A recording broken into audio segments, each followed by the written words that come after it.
ఇక సింహాచలం ఆలయ భద్రత విషయానికి వస్తే ఆలయ భద్రతపై అధికారులు చూపుతున్న నిర్లక్ష్యం వల్లే ఇలాంటి ఘటనలు జరుగుతున్నాయా అన్న సందేహాలు వ్యక్తమవుతున్నాయి. పట్టుబడ్డ వ్యక్తిపై తీసుకున్న చర్యలేంటి, మరియు భవిష్యత్తులో హుండీ లెక్కింపు వద్ద భద్రతను ఎలా పటిష్టం చేయబోతున్నారు అనే దానికి సంబంధించి పూర్తి అప్డేట్స్ మా ప్రతినిధి సూర్యప్రకాష్ లైవ్ ద్వారా అందిస్తారు. సూర్యప్రకాష్.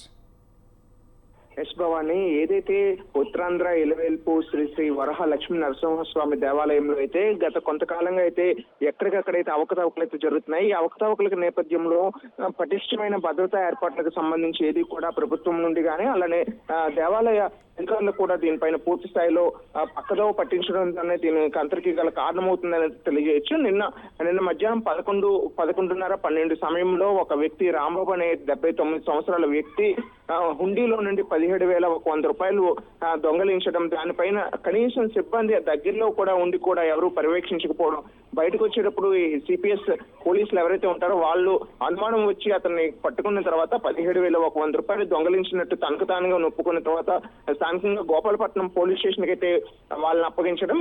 వీళ్ళంతా కూడా శ్రీహరి సేవ అనే ఒక బృందం మొత్తం కూడా ఈ యొక్క హుండీ లెక్కింపు కేంద్రానికి అయితే వస్తుంటారు. కానీ యొక్క లోపల ఏదైతే పటిష్ట భద్రతా ఏర్పాట్లు చేయాలో ఆ ఏర్పాట్లు లేని కారణంగా ఈ కనీసం ఎక్కడికక్కడ ఏర్పాట్లు చేయాలి, ఆ ఏర్పాట్లు సరిగ్గా లేకపోవడంతో ఇటువంటివన్నీ చవి చూస్తున్న పరిస్థితి ఉంది. గత 4 నెలల క్రితం కూడా ఇదే విధంగా ఈ పరకామణి హుండీ లెక్కింపు సమయంలోనే 50,000 రూపాయలు కట్టని ఒక అతను అయితే దొంగలించిన పరిస్థితి ఉంది. వాళ్ళపైన కూడా ఎటువంటి చర్యలు అయితే తీసుకోలేదు.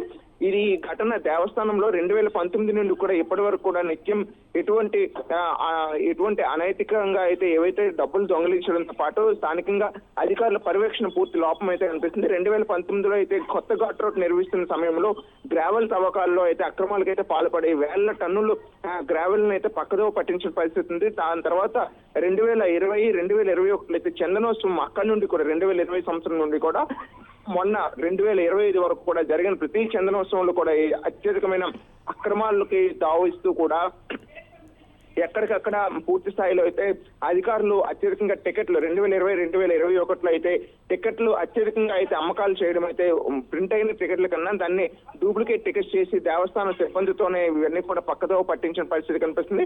అలానే 2020 సంవత్సరంలో దేవస్థానం ఉద్యోగులు ఎవరైతే ఉంటారో ఆ ఉద్యోగుల సహాయంతోనే భూములు అన్నింటిని అక్రమాలకు గురి చేసిన పరిస్థితి ఉంది. అలానే 2021 ఇచ్చేసి ఇంజనీరింగ్ పనులు సరిగ్గా లేకపోవడం, 2022 అంతరాలయం దర్శన టికెట్లన్నీ కూడా అవకతవకలు జరిపి 2,000 టికెట్లు ఇస్తే అవి దాదాపు 5,000 మందికి అయితే అక్రమంగా అమ్మిన దాఖలాలు ఇస్తున్నాయి. కానీ 2025 సంవత్సరంలో అయితే జరిగిన ఘటన మరింత విషాదకరంగా అయితే ఉంది. 7 ఒక గోడ కూలిన కారణంగా అయితే 7 అయితే మరణించారు. ఆ 7 మరణించిన తర్వాత కూడా ఎటువంటి చర్యలు కూడా వాళ్ళపైన తీసుకోకుండా గుత్తేదారు ఎవరైతే ఉన్నారో కాంట్రాక్టర్ ఎవరు ఉంటారో వాళ్ళకైతే ఆ యొక్క భూమికి సంబంధించి ఆ ఏర్పాట్లన్నీ కూడా ఆ గోడకు సంబంధించి కానీ అక్కడ స్థానికంగా ఏర్పాట్లన్నీ కూడా చేస్తుంటారు. వాళ్ళు సరిగ్గా చేయకపోవడం కారణంగా ఒక గాలికి వచ్చిన దీంతో 7 అయితే చనిపోయారు. ఇలా ఆ సింహాచల దేవస్థానంలో నిత్యం కూడా అవకతవకలు అయితే అత్యధికంగా జరుగుతున్నాయి. ఇప్పటికైనా దేవస్థాన సిబ్బంది అయితే తక్షణమే చర్యలు తీసుకొని ఇటువంటివి తలెత్తకుండా ప్రధానంగా పరకామణిలో అక్రమాలు